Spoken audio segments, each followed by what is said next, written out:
My dad and I both conceptually were like, yeah, this should work. There's no reason we can't make it work.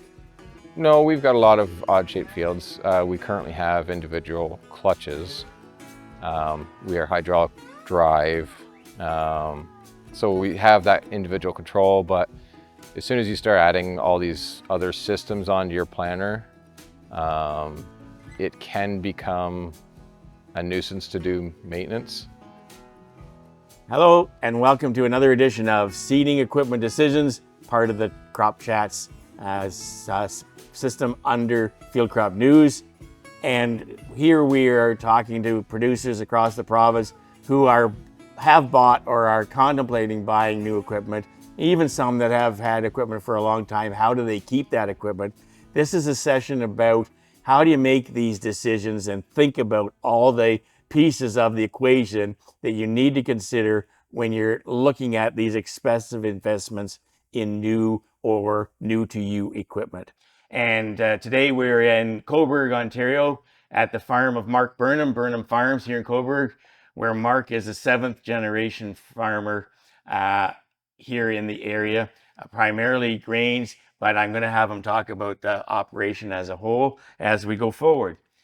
So Mark, maybe just talk a little bit about who's currently involved in the farm as a whole and the layout, the setup of the farm. Yeah, so our farm recently went through we're going through a transition phase from one generation to the next, and we split up the cash cropping and our horticulture farm market businesses. So I'm on the cash cropping side with one full-time employee and my dad's part-time. And then our horticulture and farm market is, it's got my two younger sisters and both my parents involved. And then we also have, my older sister also has a horse barn on the farm as well. So Mark, can you talk about what seeding equipment you have for what crops on the farm? Yeah, so I only have well, I have two seeding pieces of equipment and I have an air cart that gets used on both pieces. So I have a no-till drill that pulls the air cart, and then I have a corn planter that also plants beans, and it also pulls the air cart for the fertilizer. And your row spacing? Yeah. So currently the drill is set up on 7.5 inches. I'm possibly looking at changing it in the future. The planter is set up on 20 inches, and I have some 24-inch tram lines for wheel traffic for side dressing and spraying. And how long have you been doing the 20 inches? About 5 years now. And you're primarily at zucchini beans, but you would use the same in soybeans as well. Correct. And it just simplifies your system by having that consistency. Yeah. I choose to grow a zucchini bean, all the zucchini beans, just for management purposes. Yeah. Can you talk a little bit about what are the questions that you ask yourself or that you and your dad talk about when you're thinking about making a significant change in equipment? You bought that unit. How many years have you been on the road with that unit now? 4? 5 or 6. 5 or 6 years. And you're thinking about potentially a new investment. But so, instead of just doing what you would have always done, what do you think about in terms of trying to make that decision to make that investment? Well, the first is, how big do you need, and what jobs is it going to perform for you? And then, yeah, like, try and do your homework and do some research and figure out what options are available for different applications. And have you ever wore out a piece of planting equipment, or have you changed it because there was some new tech or something that you thought you needed to have? I have not worn it out in the fact that it's going to the scrapyard. I've worn it out to the fact, or to the point where, yeah, you just start replacing components. The planter, the parallel arms are shot, so I put new parallel arms on. But yeah, we try and keep things fairly current. We try and I like tech. So I'm usually trying to add tech as much as I can. Because I'm not an equipment guy. I've been surprised by a couple of the producers talking in the series about changing the planter, even at the same size, may require more tractor horsepower or hydraulic Hmm. capacity, because there can be significant differences between some of the equipment that you would attach to a tractor, Absolutely. even from like same size but from different makes. I was really surprised by that. Yep. Yeah, we've got a tractor with big hydraulic flow because we were running the air cart and all these other functions, and we're getting close to maxing it out, and which is another consideration for switching is I'm getting close to maxing it out, so I need to find a new solution. The tractor does not have a PTO, so how do I get more Mm. hydraulics? Um, and then funny enough, the new equipment is even more hydraulics, so we need to solve that issue too. Very good. When you're buying a piece of equipment and you're a no-tiller versus a conventional tiller, do you think you buy the same piece of equipment, or is the requirements for that no-till piece of equipment, whether a planter, a tractor, or whatever, is it going to be different? It will be slightly different, or could be slightly different. It can also be identical. Okay. Um, my no-till equipment can and does conventional planting. Um, but yes, some conventional equipment will not no-till. Okay, so the decision's made, you're going to buy a new piece of equipment, and I talk about there's the must-have things that need to be on it and the nice-to-haves. So what are the must-haves that are features that you would not do without on a planter? Downforce. I think air is adequate for most situations. Uh, I've recently upgraded to hydraulic. My system was used and I'm not 100% happy with it, but the potential there is massive, and in the future, I I'm looking at more hydraulic downforce systems. Any other must-haves? A good closing system. You need to make sure you close your trench. Rubber tires, closings on your corn planter, they can do a job. You just have to make sure, again, you've got enough spring down pressure to do that. We've gone to a poly spoked closing wheel because it does a nice job loosening the soil and packing it around that seed. Okay.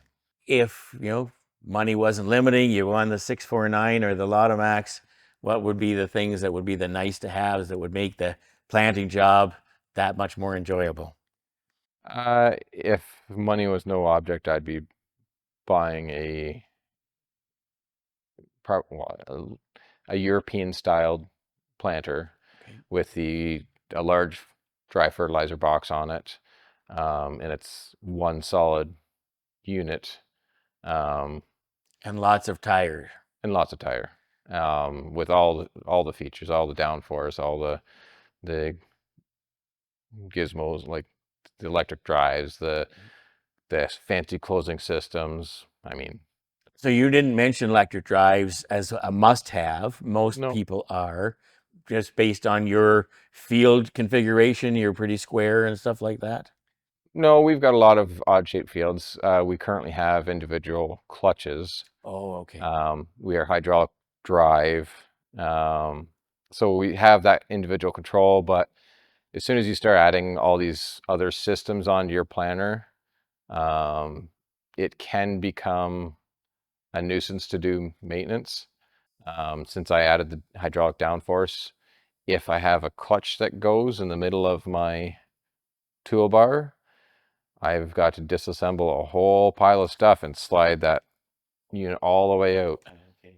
Okay, so now we're going to take a look at your planting system, and we're going to walk around it virtually here by looking at a bunch of pictures. So I put this picture in, Mark, as I was mentioning to you before. We still have a lot of people that don't think we have big agriculture east of the 400 in the province of Ontario.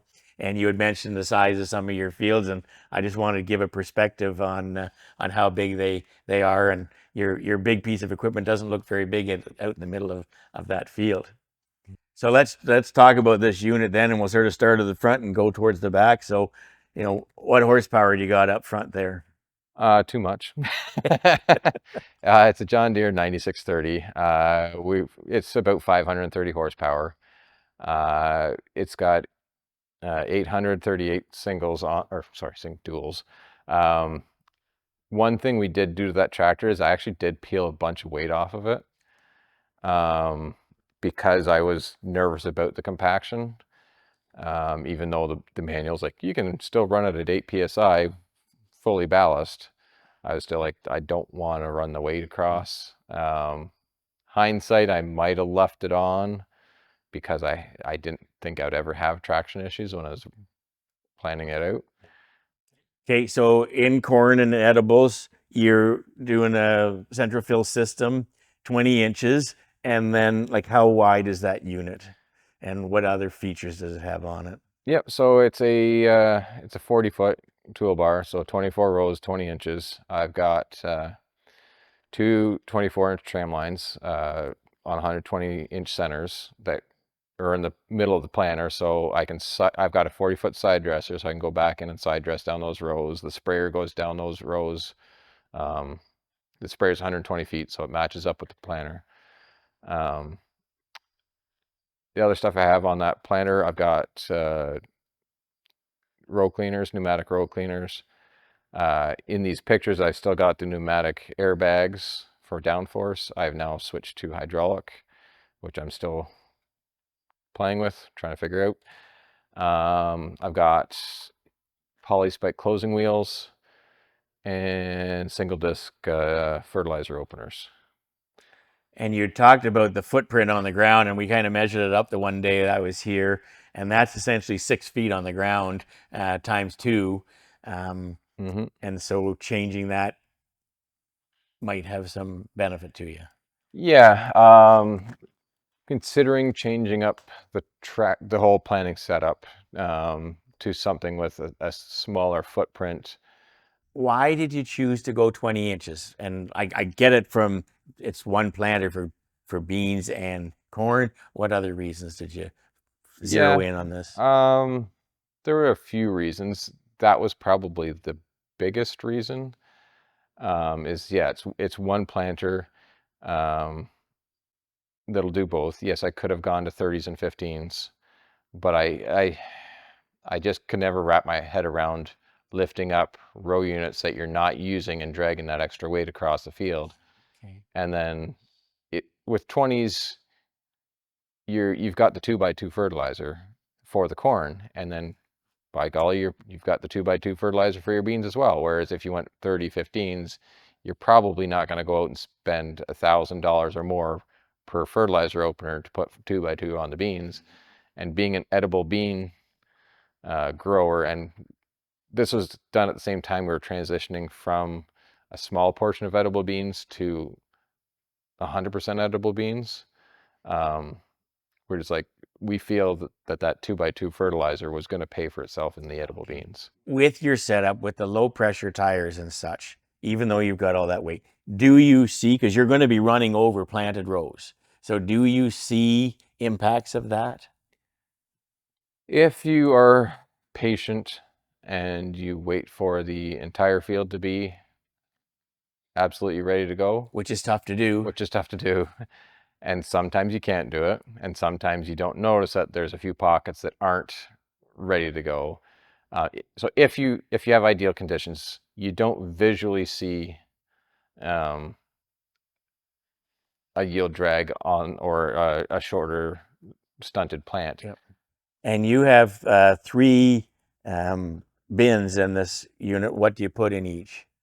Yeah, so for beans and corn, it's all three bins are fertilizer. So the front bin, I think the last couple of years has been a combination of Aspire and K-Mag. And then if I have any other micros, yeah, I can't remember if I put it in with that or with the Mez. So yeah, one will be K, one will be nitrogen, and then the third bin will be potassium of some sort. So yeah. And how are the fertilizer openers set up in terms of downforce? The John Deere single disc openers, they have basically two settings as far as I can tell, high and low, and we set them as hard as we can and as deep as we can, and yeah, they probably only getting 2 to 3 inches. I would prefer to get 4 inches. They are 2 inches over. And yeah, we're running, it's hard to say on the VR stuff, but yeah, 150 pounds might be the absolute minimum, and we're running probably slightly over 300 pounds on the maximum rates. And I noticed weights on here. Were they always on there? Or were the wings lighter, or did you notice different in emergence and such? We bought it like that. Oh, you did? Okay. And you have row cleaners on there. Hmm. Are they fully engaged all the time, or are they just there for looks nowadays? Or what's the status of your soil vis-a-vis the need for Yeah, them? I've been doing some research this season, and there's some guys that are making some adequate remarks saying you may not need them. Um, I think they do a good job in the corn when you're going into either a planting green or a wheat stubble or even a bean stubble.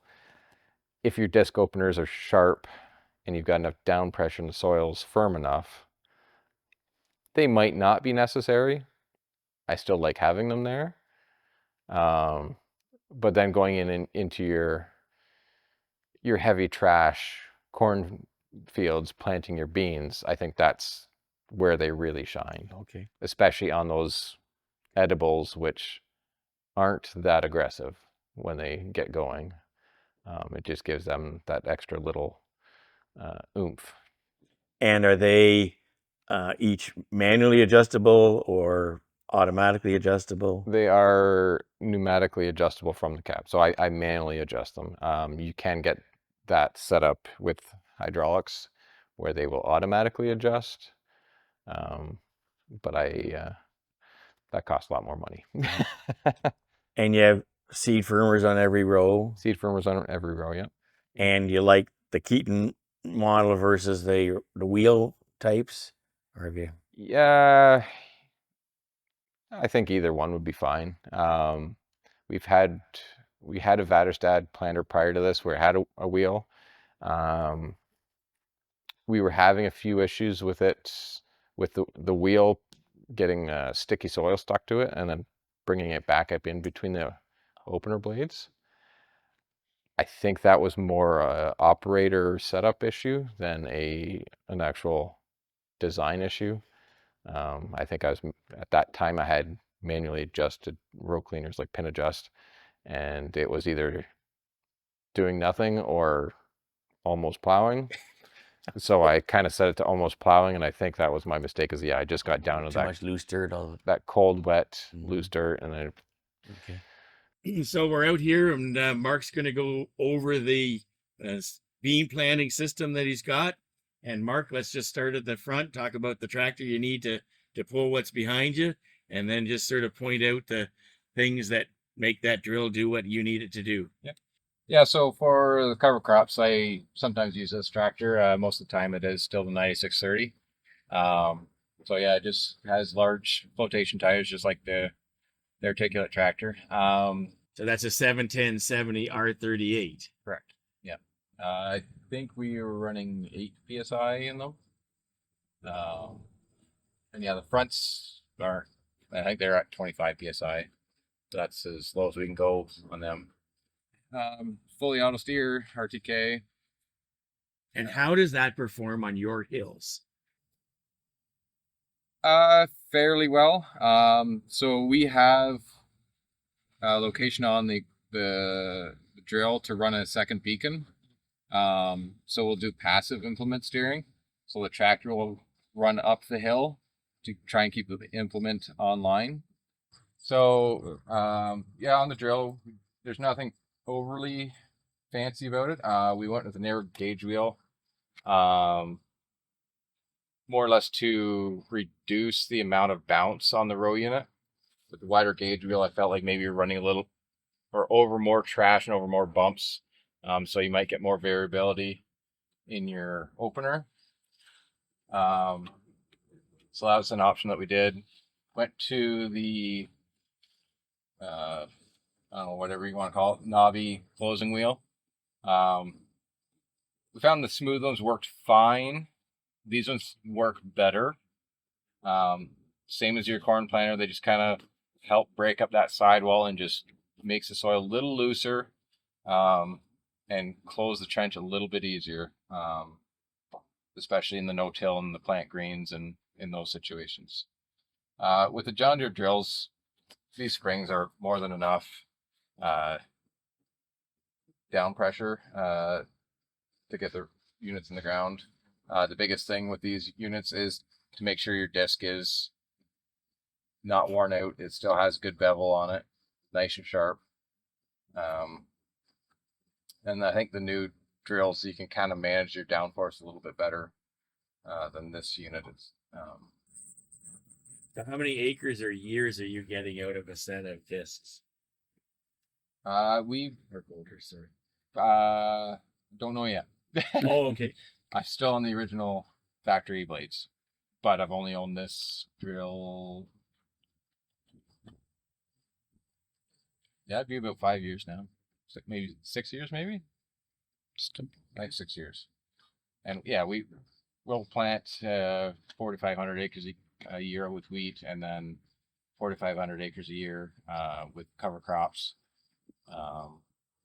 And then we had a couple of years where we actually did use it for beans, but that was just a few hundred acres as well. So it hasn't seen a pile of acres, but for the options that I wanted, it made sense to get new. And if you were growing more soybeans, would you still go with the planter as opposed to the drill?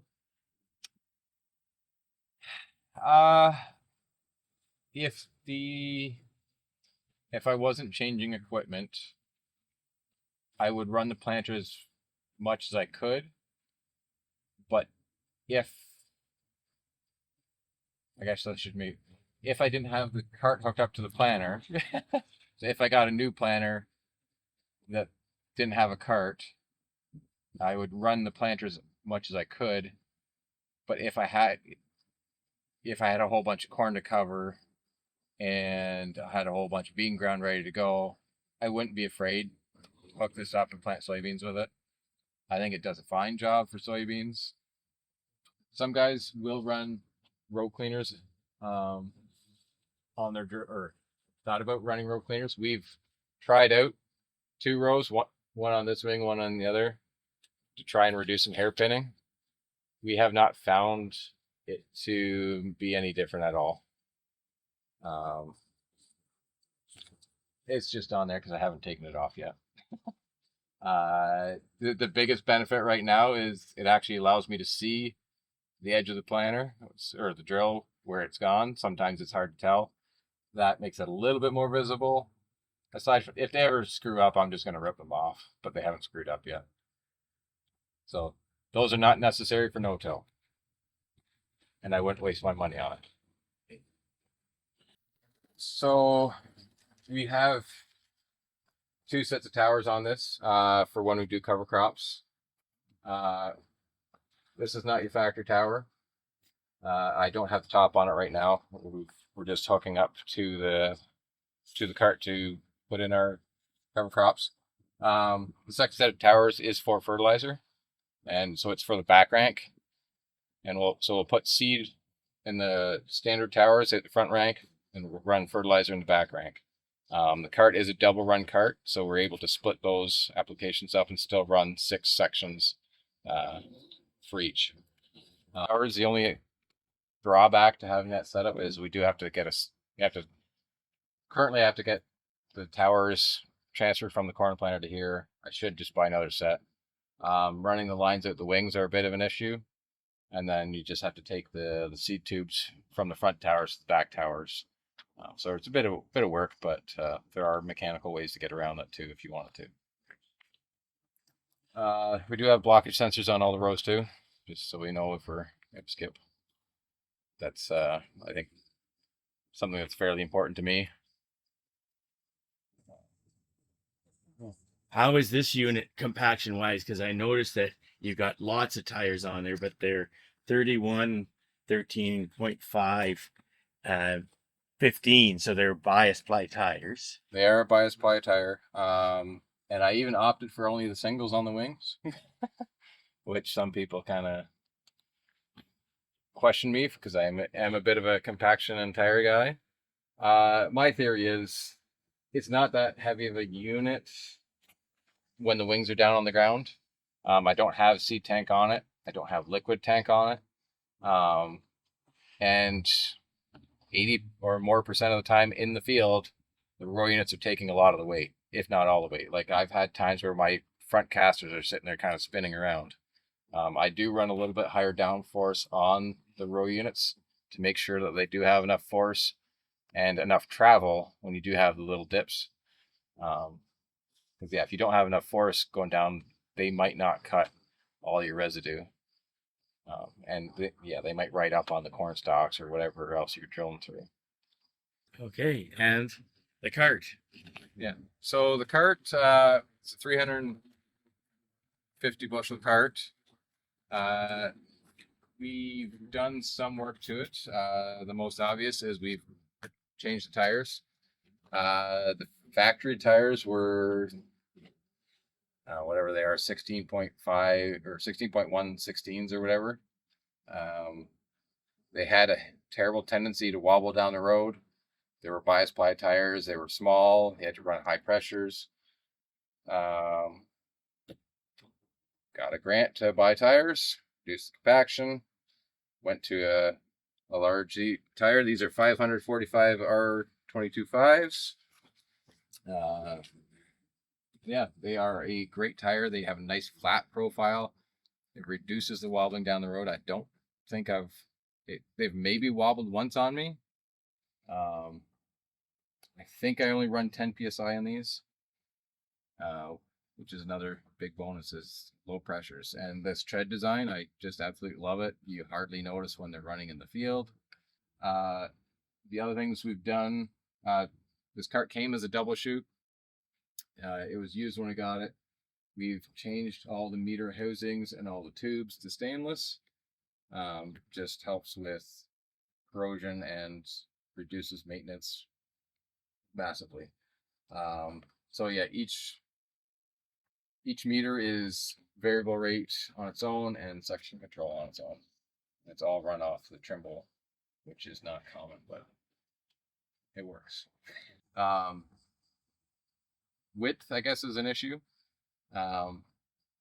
This cart, I think it's about 16 feet wide. With this tractor, I think the cart is actually the widest part. When we run the big tractor on it, the big tractor is wider than the cart, but not by much, maybe 6 or 8 inches aside. So yeah, road safety is a bit of an issue, and I should spend the money and get a camera for the back. I do not. So, Mark, after you've sort of been talking about your planters and that, we haven't really talked about the other pieces of the systems that come into play. What were the game changers in the planter, I guess, mostly that made you go that way? Because it's a little bit of a unique setup compared to most. Why did you fall onto that configuration? Mostly for the agronomic capabilities, to be able to have the 2x2 fertilizer in each row, to be able to have like with the cart, have variable rate on multiple products, to really fine tune the fertility in each field, to get the section control, and yeah, for the drill, similar reasons, like to be able to get that dry fertilizer in furrow, to get that placement, to be able to have the versatility too, to put the cover crops down and fertilizer too, because yeah, it's a double chute cart. That's nice. Just in terms of sharing with people, because that's what these sessions are all about, are there planter decisions that you made in the past that you're willing to sort of say, this is not a path that I should have done, or that just to warn people about things that, tried that, move on? Any piece of equipment has issues. I have yet to find a perfect solution. Because if you did, there'd only be one of them out there. Yeah. Like my current setup, the issue is, well, there's a few issues. There's the weight going across the field, total weight, and weight after we plant. Like so compaction. We have hills, and being a 3-section machine, it's a lot of pivot points with a lot of weight pushing everything around. And then thirdly, the third major issue is roading, is it's so long and so wide going down the road. So I think like you need to look at where you farm, what you farm, how you farm, and like, is your land flat enough to pull a cart behind without getting pushed around? Do you need a big honking tractor in front to handle the planter without getting pushed around? And does your population base and traffic base and roads allow you to run such large equipment? So we're getting down to the end here. What is your advice to others looking to replace seeding equipment? Look at your comfort level with technology. Look at what you're trying to accomplish. Figure out if it's feasible or not. It might not be feasible. Like, I'm having a lot of trouble finding one machine that will do everything that I want to do. And then,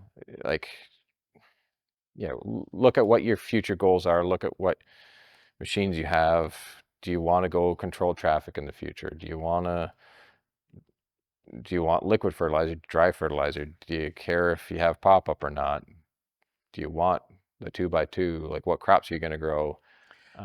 And all of that comes in at a even more important decision point because of your no-till, probably. Mm-hmm. Yep. And then, you look into your resale values. Are you a person that likes to trade often? If so, maybe don't get an oddball machine. Like, something that I'm looking at doing is changing the row spacing on my drill, and I know that's going to affect my resale value. And how long am I going to keep that machine? Is it worth doing it on this machine, or do I wait to the next machine? Again, because this drill is only a 30-foot, everything else that I have is 40 feet. So do I wait and modify a 40-foot machine or not? So that kind of walks into the next question, which is what's next. And you're giving quite a bit of thought to making a change, but you haven't quite made that decision yet. Yeah. And you've pretty much covered why you're looking and such. And so what is going to be the sort of ace in the hole that makes you make that decision? The biggest holdback right now is the finances. Can I afford to upgrade? Are the upgrades worth it?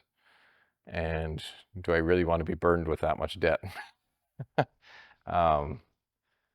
That's the big question right now. Is I think I've found answers to all my questions. It's just, is there going to be a payback? If there's not going to be a payback, is it still worth the investment? But the payback has to be calculated on all those other sort of intangibles as well. It's an impossible task.